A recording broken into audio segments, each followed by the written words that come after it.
Musical musings, musical musings, musical musings, musical musings. Hello and good afternoon. Welcome back to the latest episode of Musical Musings. We air this program every Wednesday at 1 p.m., and we broadcast it to you from Rajamakan University of Technology, Pranakon. I will be bringing you this program in two parts. For the first part of the program, I will introduce an artist, a singer or a band, and a song of theirs. I will introduce that song to you, and we will talk about the main themes of the song, what that song is all about. And then we will go ahead and listen to the song, and when we come back for the second part of the program, we will go over the lyrics, that is the words to the song, and we'll discuss anything that may be a little difficult to understand, any difficult vocabulary or slang or idioms. An idiom is a saying where we use words that doesn't mean exactly what it sounds like. In fact, you'll see that right in the title of today's song. So that's what we'll go over in the second part, any difficult words or sayings or slang. Then we will bring you the news and the latest updates from the university as always. Musical musings, musical musings, musical musings, musical musings. Welcome everyone. My name is Gary Gray, and I am your host for the Musical Musings program. I am an English teacher here at Rajamakan University of Technology, Pranakon, and I have been teaching here for over 7 years. Of course, I teach English, and I do incorporate music into my classroom sometimes. And so naturally, I am bringing you a musical program. And as I told you in the introduction, we will go over an artist and a song by that artist, and then we'll listen to it. And then in the second part of our program, we will go over the lyrics. Now, this song has not a tremendous amount of lyrics, but it's a little longer than some of the songs we do. So we're going to keep our first part of the program a little bit short. So let's get right to it. So for today, we're doing the song Papa Was a Rolling Stone by the Temptations. Now, you should know that it's not, when I say it's by the Temptations, that's who's performing it. That's who made it really famous. But they did not write the song, and they were also not the first group to perform the song. They were one of the first ones to perform it. To the best of my knowledge, they were the second, at least the second relatively popular group to perform it. I suppose there could have been some other groups off to the side that were doing it, but there were two groups that actually recorded it originally. And one of them was the Temptations. They came along second, though. They were the second group to record it. Okay, so a little bit about the Temptations, first of all. They come from Detroit, Michigan, and that city, especially when you're referencing this style of music, is called Motown.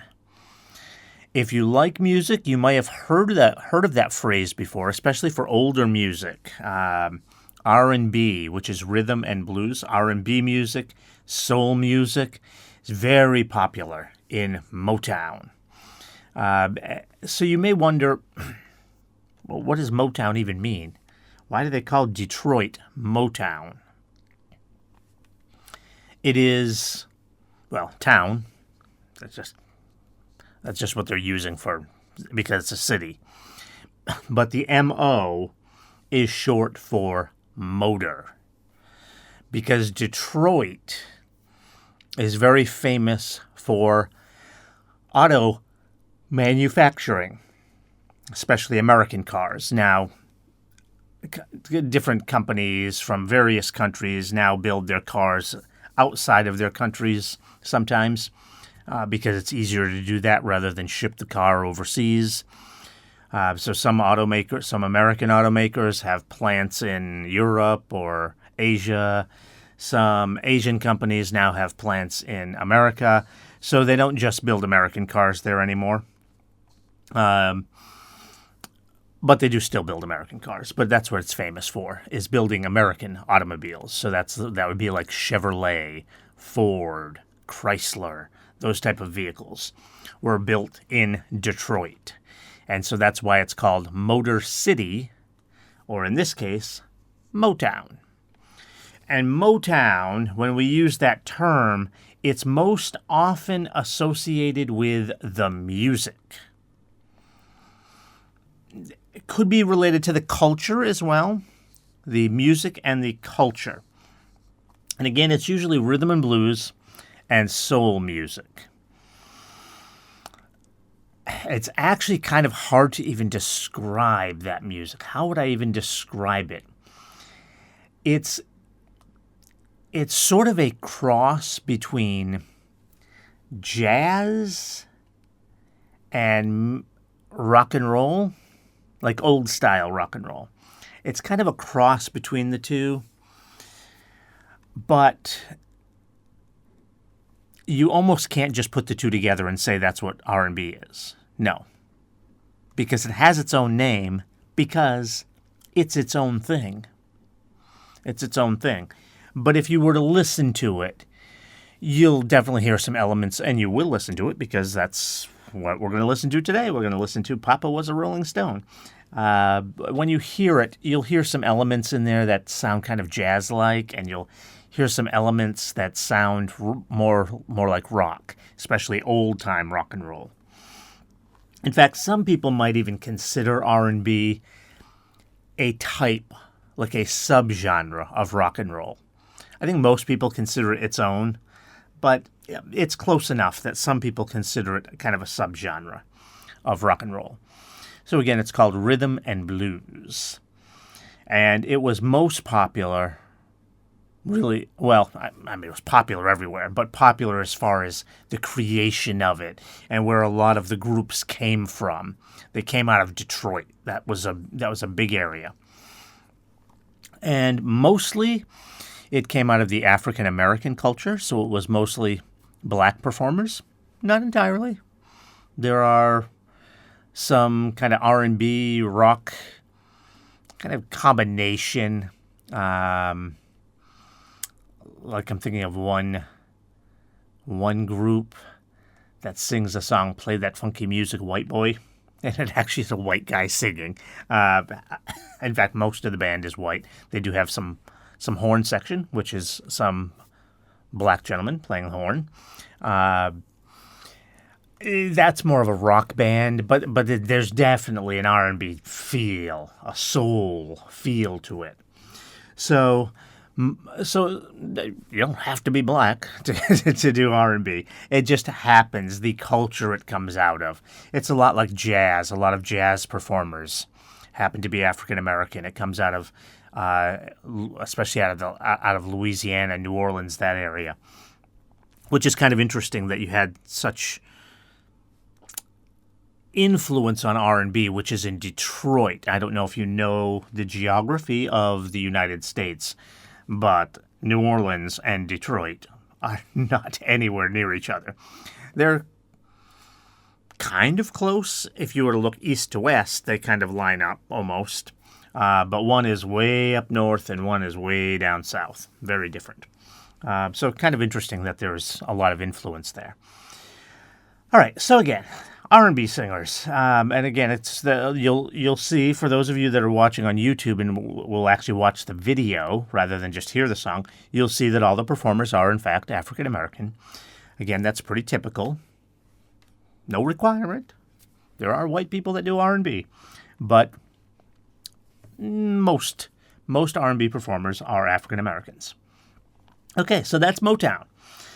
All right, so as far as the Temptations are concerned, it's 5 men. They've been performing since 1960, and they're still performing today. And unlike most of the bands that we talk about, they've never really taken a break. Now, as you can imagine, 1960, that's going way back. And actually, they were in bands, all of the original members were in bands before that. So these guys have been in bands since the 1950s. In fact, that's how the Temptations formed. There was one band with 3 members, another band with 2 members, and they came together and they formed the Elgins, which they later changed their name to the Temptations.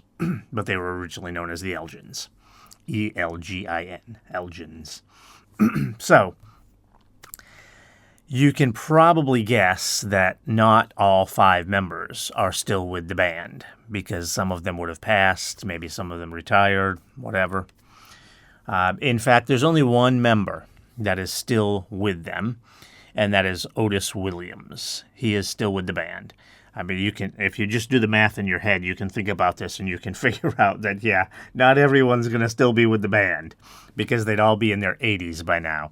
So they formed in 1960. That's 64 years ago.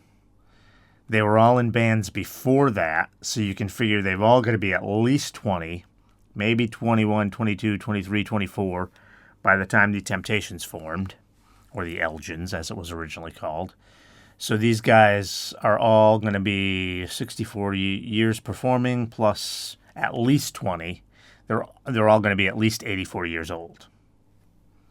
So, yeah, you can see why most of them aren't with the band anymore. But we do still have one original performer with the band. Otis Williams is still with them. All right. So again, as I mentioned, they're still performing. I don't think they perform too much. I have actually seen them perform, not live. I wish I had. That would be fun. But I've actually seen them perform on some television concerts. And I think that's about all they do. They do like special event concerts now. They don't go around touring a lot and things like that. They might do some local stuff if they all live in the same area, which I'm guessing since they still perform together. They do probably live in the same area. So they might also do some other special stuff. I'm not really sure. I'm just guessing. I'm just assuming, given the ages, especially of Otis Williams, because he's been there since the beginning, I'm just guessing they don't do a lot of touring.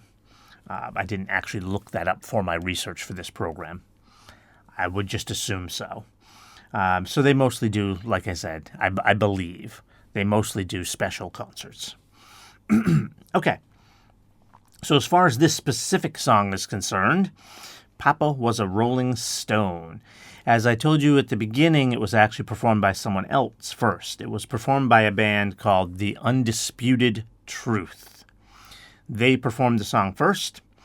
It was in 1972. But the Temptations performed, it was actually a different version of it, so it sounds a little different. It was kind of rewritten, rearranged by the writers, because the writers were not members of either of the two bands. So it was rearranged, rewritten, and given to the Temptations to perform. So the Temptations performed it also in 1972, so it was within the same year. They just performed it later that year. And Undisputed Truth, their version of it, actually didn't do badly. It got to number 63 on one of the kind of more selective charts. You know, I talk about charts sometimes on here. They actually break it down as well, so that you can see who's doing better in rock, who's doing better in R&B, who's doing better in country music, what the hits are in different categories. So you had to, so that they weren't so popular that they were in the main chart, which would be called the Billboard's Hot 100 at the time. Billboard is the name of the company that keeps track of those things. So they weren't that popular.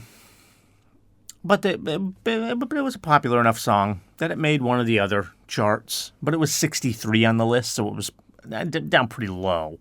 So it was on a selective chart and down low. So it didn't do great, but still made the chart. Anyone out there who has performed music, I'm sure you would be happy to make any chart, especially if you're just coming into the business. So it wasn't bad. Undisputed Truth did pretty good with the song. But the Temptations, they went to number 1 on the main chart with this song. So it was the top song. All right? And it was so good that in 1973, When they give the awards for 1972, they won 3 Grammys for it. Grammy Awards are, you may be familiar with that, because they are the biggest musical awards in the world. However, maybe some of you are not familiar with it because they are centered on the U.S. We've talked about this before. I don't try to be America focused because I am American. No, it's just normal that the focus for the music industry would be on America, because most performers try to perform their music in English. Now, in this case, these are Americans, so they're going to be doing it in English, but most performers, even ones that are not from America, try to perform their music in English because that's the language that most people speak. So it gets the biggest audience. And America is the biggest country for speaking English. So America does kind of drive the music industry. So I don't say that out of arrogance because I'm American. No, there's plenty of other good music from other countries as well. 2 of my favorite bands, one is German, and they do occasionally sing in English, but no, they're usually singing in German. And a band from, why does the name escape me? Not China, but near there. For some reason, I can't think of the name of the country. But anyway, it's another foreign band. So 2 of my favorite bands don't sing in English. So you don't have to sing in English to be popular, but it is the focus for most bands. Okay, as I said, we're going to keep the first part of this fairly short, so let me just give you the very basic idea of the song, and then we'll listen to it, and then we'll get to the lyrics. So, the basic idea of this song, Papa Was a Rolling Stone, is about a father that was absent. In other words, he was not there for his family. Okay, and the very name, Papa Was a Rolling Stone, has a slang term and kind of an idiom slang. It's a Rolling Stone. It's not really an idiom because it's just 2 words, but it's more like slang.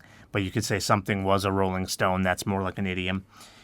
So idiom, slang, kind of in between there with Rolling Stone. So we'll talk about that when we come back from listening to the song. So let's get to the song. For those of you joining us via YouTube, as you know, because of copyright issues, we cannot play the video in here. So we'll give you the link in the upper right corner. Please click on that and watch the video.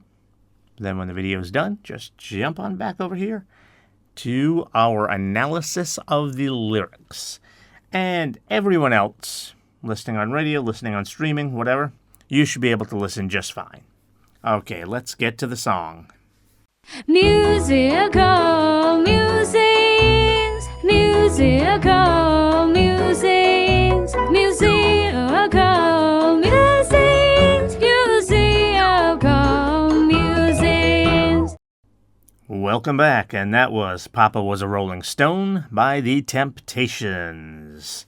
And it is a song about an absentee father. All right, so before we get to the lyrics, I mentioned that I'll tell you what the idiom slang in the title of the song means. Okay, first of all, Papa.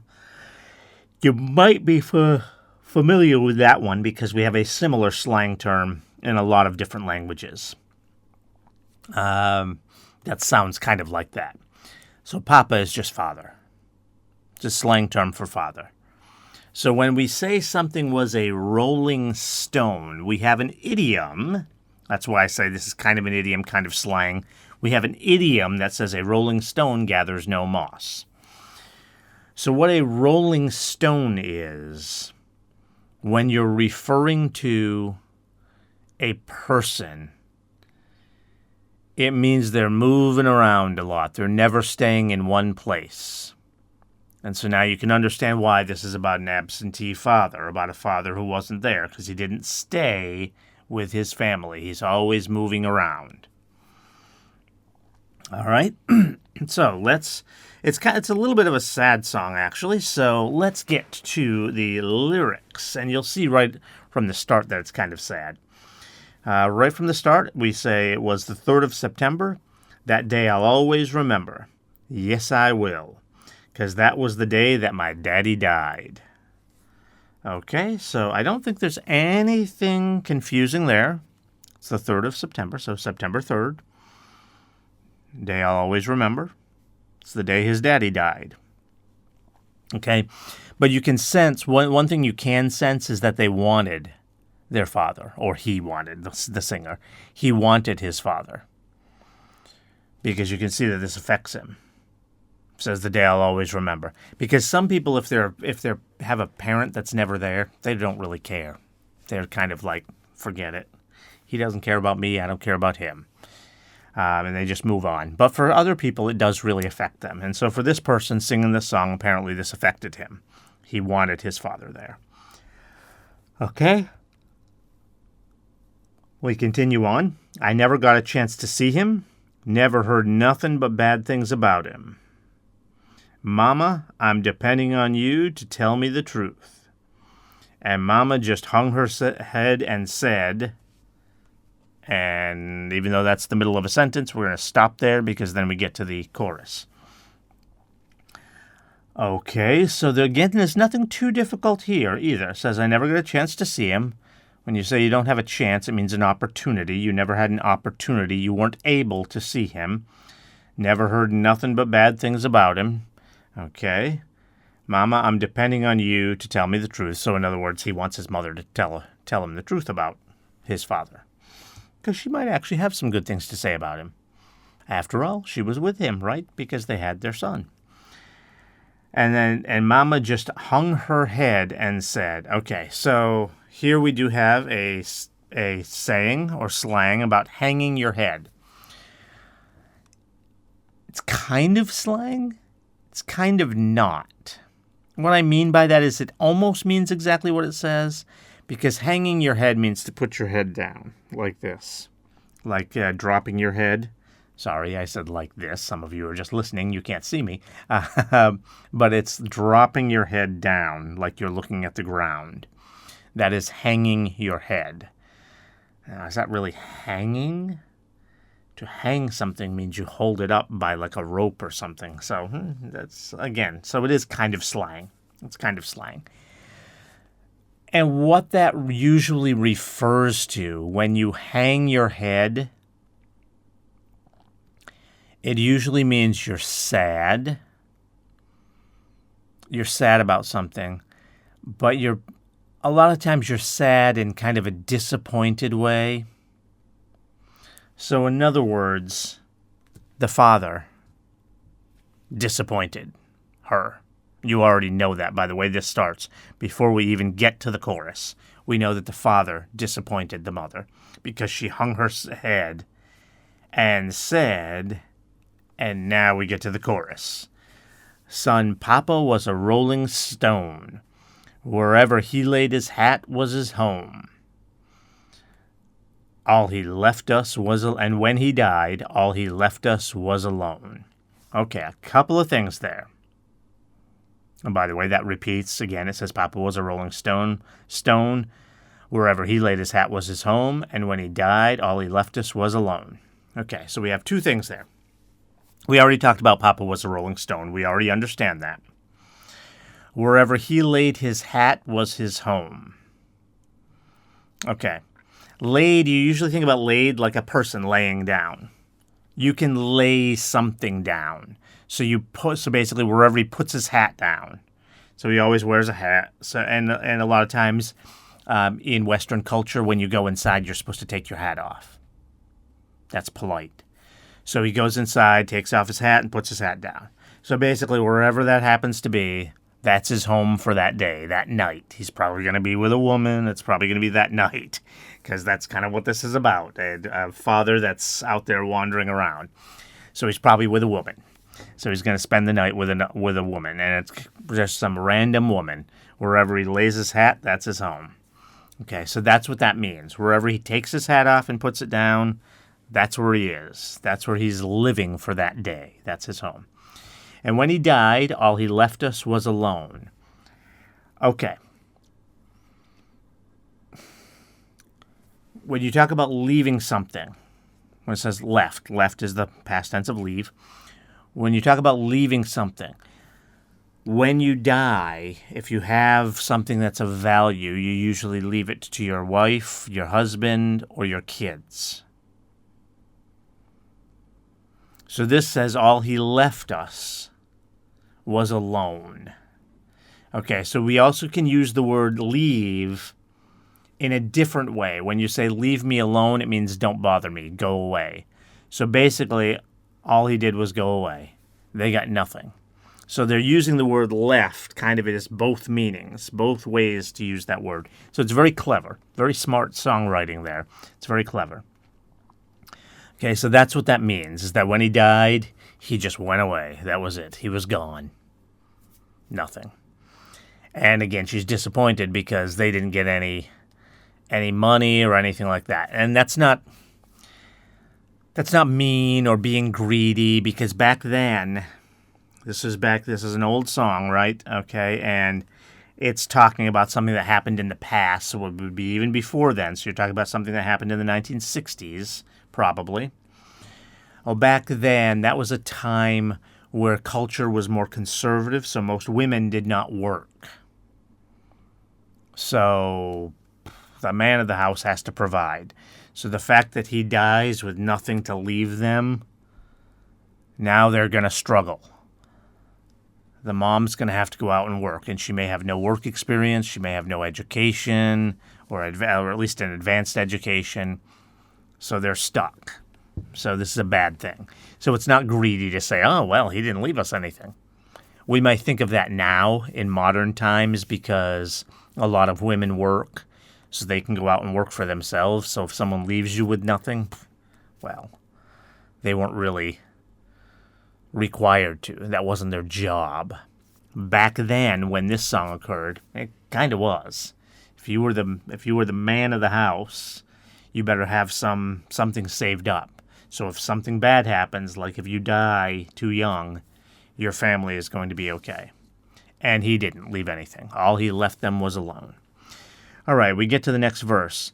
Hey, Mama, is it true what they say, that Papa never worked a day in his life? And Mama, some bad talk going around town, saying that Papa had 3 outside children and another wife. Okay, so in the song, a lot of this part is spoken. Oh, I'm sorry, and it says after that, and another wife, and that ain't right. Sorry, I left that off. So there's, again, nothing too confusing here. Is it true what they say? So he's asking his mother. He's hearing stuff on the street. And he's just saying, is this true? Papa never worked a day in his life. And there's some bad talk going around town. In other words, people are spreading gossip about him, saying bad things about his father. Saying Papa had 3 outside children and another wife. Now, what does it mean, outside children? What they mean is outside of... I don't know if he was actually married to the singer's mother, but that's kind of what's implied there. So even though he was never around, they were actually married. So Mama and Papa were wife and husband. So the husband had 3 other children and another wife.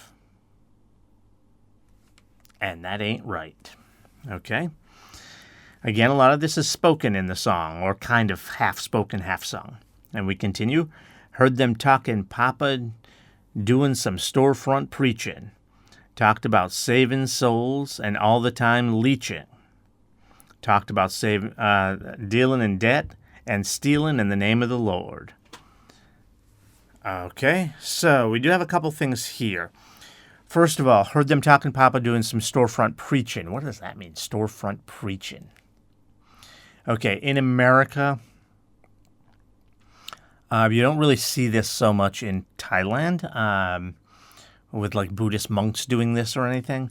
But in America, you have some people who are, it's usually of Christian faith, who will actually go out and preach on their own in public, like maybe standing in front of a storefront like this.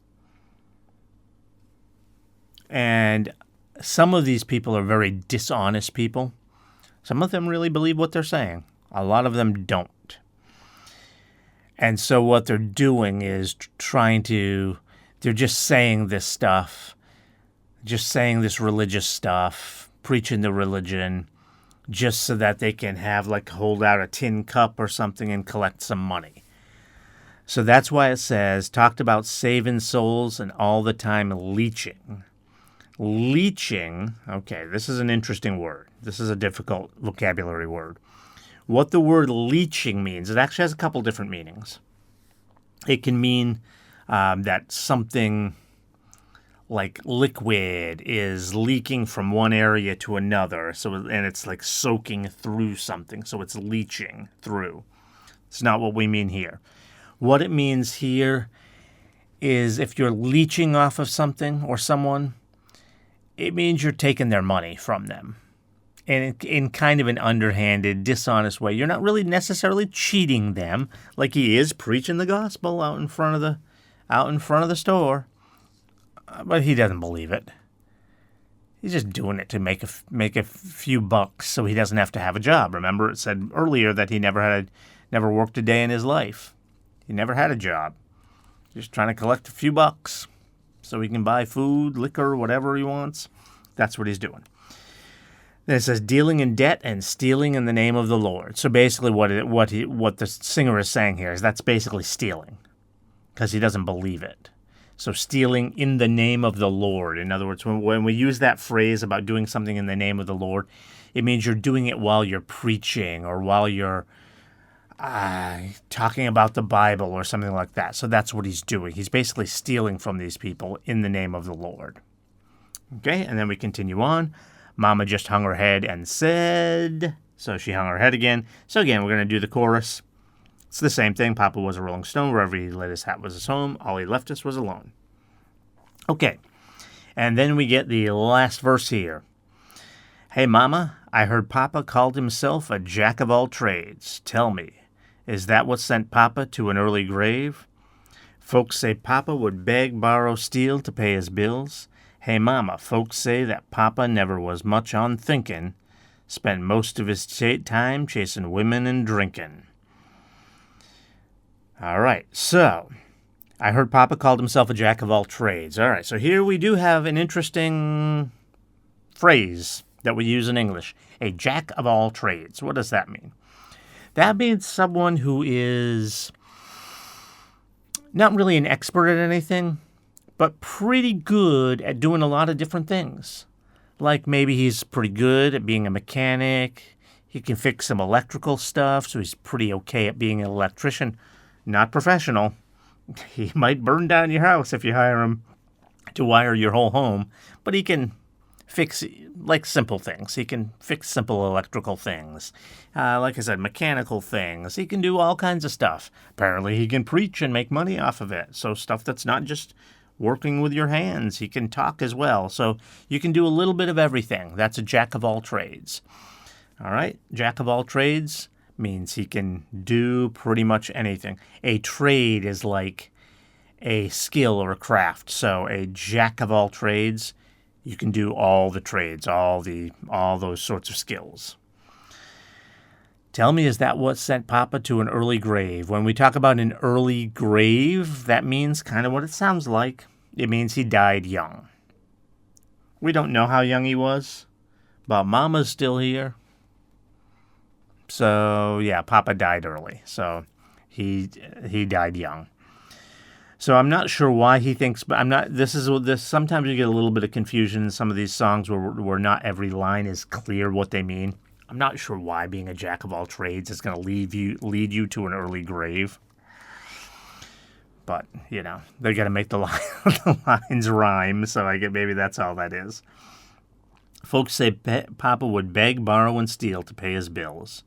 Beg, that's like someone that's on the street asking for money. Borrow, that means you say, hey, can you give me $10? I'll pay you back. And steal, we know what stealing is, to pay his bills. And we use that phrase a lot where we say you'd beg, borrow, or steal to do something. In other words, you would do anything to do it. So that's how he's paying his bills. He doesn't care how he gets the money. He'll beg for it. He'll borrow it from someone. He'll even steal it from someplace. So he doesn't care how he gets his money. Okay, so hey mama, folks said that Papa never was much on thinking. So clearly that goes back to the last line, because he's not thinking about other people. He's not thinking about the consequences. He could get arrested for stealing. He doesn't care. He's not thinking about anything. He's just out there trying to have fun with his life. All right? Spent most of his time chasing women and drinking. When we say chasing women, it means kind of what it sounds. You're not literally chasing the women, like running after them down the street. It means you're trying to pick up women, usually just to have a good time, not as a girlfriend or a wife. So it's kind of not a good lifestyle. So chasing women and drinking. And when we say someone is drinking, we mean drinking alcohol. So that's what he spends most of his time doing. Then we continue on. Mama, I'm depending on you to tell me the truth. Mama looked up with a tear in her eye. So now she's looking up, but she's crying. She's crying. And when we say you have a tear in your eye, it means she's crying. And said, boom, we get to the chorus again. Papa was a rolling stone. Wherever he laid his hat was his home. And when he died, all he left us was alone. And that's the end of the song. All right, so that is Papa Was a Rolling Stone by The Temptations. And as I always do, I like to close out my program here by letting you know of some of the other good songs by certain groups, so you can go listen to them. Obviously, The Temptations, been around for 64 years. They got a lot of songs to listen to. Some of their more popular songs are The Way You Do the Things You Do, Cloud 9, Get Ready, Just My Imagination, and My Girl. Honestly, I think the song we did today is their best song. Papa Was a Rolling Stone. The Way You Do the Things You Do, it's not really one of my favorite songs, but it is really popular, so maybe you'll like it. Go ahead and listen to it. Same thing with My Girl. My Girl is just kind of a little too pop music, like it's very pop, so it kind of gets away from their R&B a little bit. It still has an R&B feel to it, but it gets away from it a little bit. So that's also not one of my favorites, but again, very popular. It's a very popular song. Just My Imagination is a little more right down the middle for them. That's more like The Temptations, so that's a good song. I like that song. I would say Get Ready is as well. It's a little less popular, I think, but it's still probably one of their top 10, 15 songs. And that's also a little more classic Temptations. I just think Papa Was a Rolling Stone is probably the best example of their kind of R&B feel. But again, those are some other songs by them. The Way You Do the Things You Do, Cloud 9, Get Ready, Just My Imagination, and My Girl are some other songs by them that you may want to look up and listen to. So that is The Temptations. And today's song by them was Papa Was a Rolling Stone. Okay. Thank you for joining us for today's Musical Musings program. Please stay with us, and make sure you tune back in next week for another great song. Also, don't forget to subscribe to our channel. Thank you. Musical musings, musical